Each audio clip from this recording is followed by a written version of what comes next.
It never rains in Phoenix. Oh, wait a minute. It does sometimes.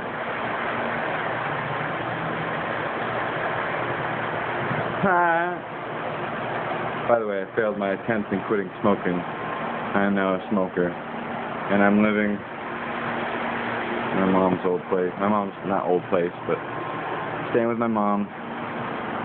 The apartment complex I used to live in when we lived here since 1995 up until 2003.